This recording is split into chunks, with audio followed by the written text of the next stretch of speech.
Hey, Stephen Bonacore, the Podfather of gaming, back again for OriginsTV. Absolutely here with one of my best friends. You hear me say that a lot, but Robert and I go back a long ways in the industry, and he's now here with Arcane Wonders, and you guys are just killing it. You're just killing it, Robert. Thank you. And I mean, I can't say that. What's my #1 game going to be this year? It's a guarantee. I think it's Foundations. It might be Foundations of Rome. The game is ridiculous. You have to look at this. They have a few copies here. Yeah. This is the huge plastics game that you're creating Rome on the table. But we're not even really talking about that one. We're not. We're going to talk about a whole bunch of other things, including this like life-size version of Picture Perfect that they've got here. You can come here and take pictures with this. And Picture Perfect, also one of my favorite games of last year. One of your favorite games. Love it. Deduction game. So let's talk about the stuff you have for Picture Perfect here right now in booth 500, right at the front of the hall. Let's make sure we mention that too. I have not one, but two new expansions. Two. So we have Pickpocket, which is going to introduce thieves to the party. Hey. Oh. Hey. So now we're going to still be at the party, but now we're going to be slipping valuables into the envelopes, and we're going to be trying to get thieves in place to steal those things by the end. But like a good heist, you got to do it quick. So at the end, you're going to be placing your thieves where you think the valuables are. Whoever does that first is going to flip over a timer, and that's how long everyone else has to get their thieves in place. Oh my goodness. And if you don't get all your thieves in place before that timer's done, you don't get to place your thieves. Oh, that's great. So there's a bit of urgency at the end of that. And then we have movie stars. And who doesn't want to take a picture with a movie star next to them? These guests do. Not only that, so they want to. So these are some people from the classic silver screen. That's great. That's great. That guests want to talk to, or they want to have their picture taken with. This is why in the original game we had those dots on the envelopes. It was in preparation for this, because that is the direction that they're facing. And if I'm talking to you, I need to be looking at you, right? If I haven't told you, Robert's like the smartest guy in the world too. He puts those dots on there in preparation for the expansion coming out. So we have these two, and we also have the acrylics available for them at the show and those are acrylic standees, yep. So in the game it comes with cardboard standees. Correct. But these acrylics just give more bling onto the gameplay. They It looks do. great. They make the game just look so much more beautiful since you're taking that picture. They actually make the game a little harder too. They do. I've noticed that. They do. Because it's harder to hide somebody. Correct, because now you can see through parts versus having that additional white edge. So I always tell people, using the acrylics amps up the difficulty level just by that little bit. That's very, very cool. It. So we have those coming. Let's just throw that's that awesome. Here. Put them right over over here. here. My sign? To me, you are picture perfect. Look at that. Oh. We also have the standalone expansion for Air, Land, and Sea, a game everyone loves. Oh, yeah. And now we have a standalone expansion, Spies, Lies, and Supplies. Can be played completely by itself or mixed in with the original to either do mix and match theaters or do a 5-theater battle now, or even now play the game 4 players. Air, Land, and Sea is a game that's come out like it was pre-pandemic, right? It came out in 2019, blew up in 2020. And then we, of course, did the Critters version last year. We're now doing the first standalone expansion, and this will come out for the Critters version later this year as well as Flies, Lies, and Supplies. We're going to do insects to the party. It's really interesting. Air, Land, and Sea it's one of those games that needed to have the right marketing, also the right people talking about it, right? Just like word of mouth. It went from like 0 to hero. Correct. Zero to hero. It was a lightning in a bottle, the perfect moment, but it's such a clever game. It is. It is really, really neat. So much with so little. Yeah, Right. look at that small box form factor. That's awesome. And of course, I have Mortem. Finally coming out, something we released at Essen last year. This is a campaign narrative game, cooperative. We're detectives in this medieval Europe where the superstitions and legends have a little bit of truth to them. And we're cooperatively going to be investigating. But it's a game that doesn't have a rule book. We just open it up, we pull out the first case, and we start playing. It'll tell us what to do, how to pick out our characters, and it's not like you're a character, I'm a character. We collectively control this party. We decide, are we gonna go check out that inn? Are we gonna send the assassin to go run surveillance? And we're gonna do that with a time, but as it works, we're gonna build a sandbox area to which to play.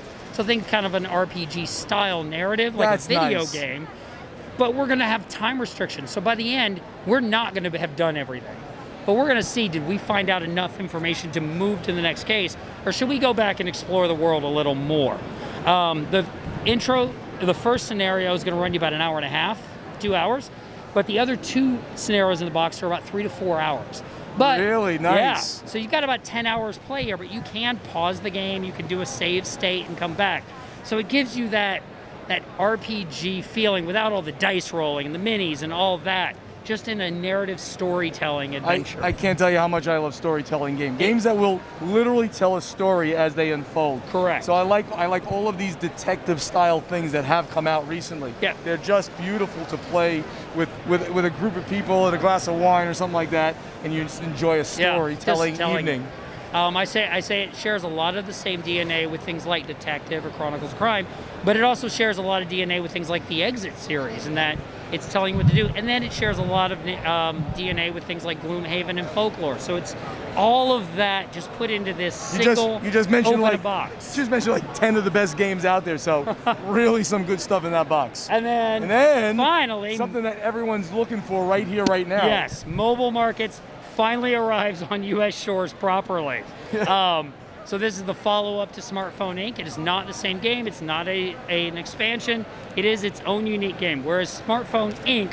was more area control, this is more engine building. We're going to be selling directly to the consumers. We're going to be putting the phone together. We're going to be dealing with one of my favorite things, marketing. We're going to be marketing and getting marketing advantages. So you're going to be building an engine. But so what I always say, this is a more streamlined game than Smartphone Inc. It is a faster game, but it's actually a meatier, more in-depth game because you're doing a lot more with the things. But if you've already played Smartphone Inc., you already know the basics of how the game flows. You just need to learn those new steps. That is really but interesting. yeah, so this is finally available. And this was available in Europe for quite some time and had, because of smartphone, of course, Correct. It had so much great buzz, but finally here. Yeah, both of these were games we launched at Essen last year, but due to everything going on in the world, Right. This is the first time we've been able to get them here. So think about it, that's like 8 months delay because get a container out of China is intensely impossible. It's crazy. So and then of course Foundations of Rome, but I believe we have 1 copy left. 1 copy, you're not going to get it by the time you hear this. But again, I got to talk about it. My personal favorite. I just can't believe how good that game is and how good it looks on the table. You're going to be playing this game and rando person could be walking by if you're playing it in a public space and like, what are you doing? You're building a city. It looks that good. So check out Foundations of Rome as well. And as you know, we've now been letting out, so we'll release a few more copies on our site next week. That will probably be the end of what we have available. But now it is public that we are going to be launching a second reprint, Last Chance Kickstarter, in August. So during Gen Con, we will have a Kickstarter running for a reprint of it. And for fanatics like me, I'm sure there'll be new content on there that I can get. There will be. Because I got to get Emerson's hard at work on it right now. Emerson is a genius. Absolutely. I can't pronounce his last name, but he's Masucci. Emerson. And he is absolutely a genius. I'm not gonna lie. And he's an amazing guy too. He is. He's such a pleasant, fun guy too. And I don't think he likes being called a genius. Doesn't? He's very humble. He's a genius. I'm He is sorry. a genius. I just pissed him off, I guess. The guy's a genius. I'm sorry. But no, really, Robert. I say this to you when we're hanging out. Not only when we're hanging out and having a drink, I say this to you seriously. You guys are just killing it. And it really is a testament to your hard work. This guy works harder than I've ever worked, and I work pretty darn hard in this industry. You work constantly, and as a testament to your hard work, with, of course, Brian, the CEO of the company. We got to give him some props. My team is fantastic. It's just an amazing team. But you're the heart and soul at this point of this company. Let's face it. And you're picking the right stuff. You're doing the right games. If I got to pick a favorite company, it's you. I mean, it is. I mean, I got a lot of friends here, but I'm buying all yours. Trying to make me cry? No, man. We do have a great mutual respect and love for each other because you always say great things about what I did, and I'm saying great things about what you did, man. So it's really great to see that. I appreciate that. Means a lot. And you're a young guy. That means a lot coming from you. Oh, that's very sweet. So since you've got all that cred in the industry, and since you're one of the big companies, You really are. Look at this, right here in the front. You're one of the bigger ones, doing the great things. Logistics, obviously, crazy. Absolutely. I mean, it's like, maybe I'll ask you a harder question. Okay. What other things, what other challenges do you see going on right now in the industry? Besides logistics, because like almost everybody has said that's their biggest challenge, and it is. So logistics is the biggest challenge, but that is a challenge once product's made. What no one also is talking about is the fact that we're having so much challenges in the factories themselves.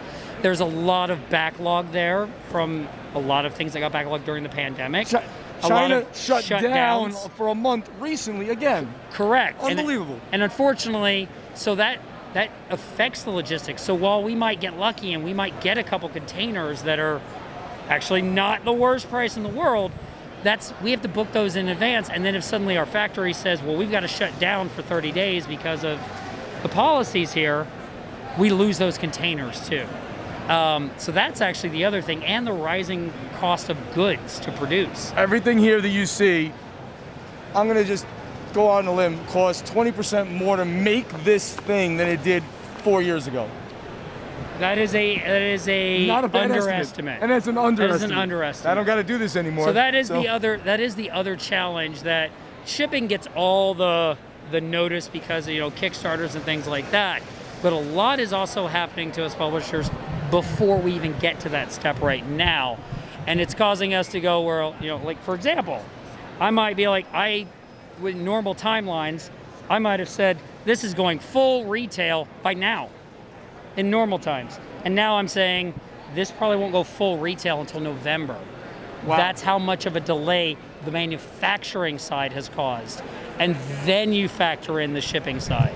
It's an amazing confluence of problems from an industry that creates fun. Yes. These are not fun things, but everybody out there. They could be a board game unto themselves, to be honest with you. You know what? It is already, because we have all those pick up and deliver and move and that kind of stuff out there. But Robert, again, you're doing such great stuff here. I want to invite everybody to come to booth 500, Arcane Wonders. They got a sign up there that's like 1,000 feet big. You can't miss these guys right in the front. And please come, take a picture here. Life-size picture perfect. You can drink some picture perfect wine. Yeah, that's the other. No, not wine. We have the picture perfect raspberry wheat at Barley's across the street. You can go right now. You can. To It's Barley's, fantastic. And I have had maybe more than one pint of it. It is really a great, crisp wheat beer. People taking pictures, very meta, taking pictures of us. But if there's one thing I say, if you come to the booth, play with these. People are so scared to move these around. That's why I made them. Move them around. So you are a much more interesting guy than Robert. So what do you have to say about logistics problems?